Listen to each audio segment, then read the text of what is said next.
Sasa katika mambo haya ya kujenga nchi haya ya shabaha kama hizi kubwa kabisa, ni shabaha kubwa kabisa hizi za kuleta haki, za kuondoa dhuluma, za kuleta haki duniani. Mnajipa shabaha kubwa kabisa. Ndio tunataka kujenga nchi ambako hakuna dhuluma.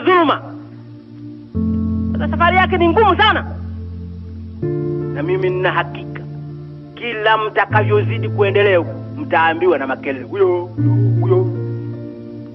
Wale wasiotaka mfike huko watafanya kile huyo. Na kila mtakavyosogea, kila nchi ile inayozidi kusogea inaonekana kweli na msimamo iko katika njia ile na inakwenda, kelele zitazidi huyo wamepotea hao.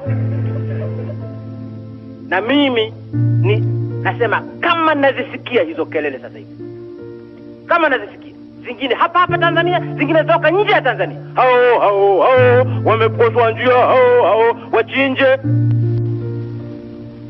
Sasa wa Tanzania, mimi sikubali kuwa jiwe.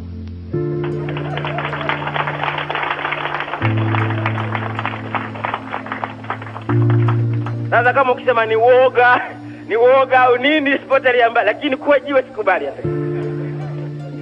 Sigeuki nyuma.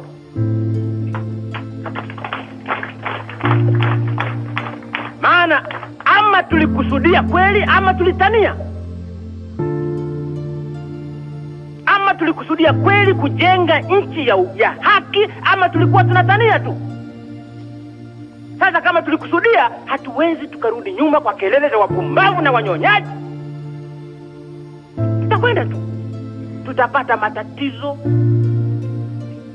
Tutapata majizi humu.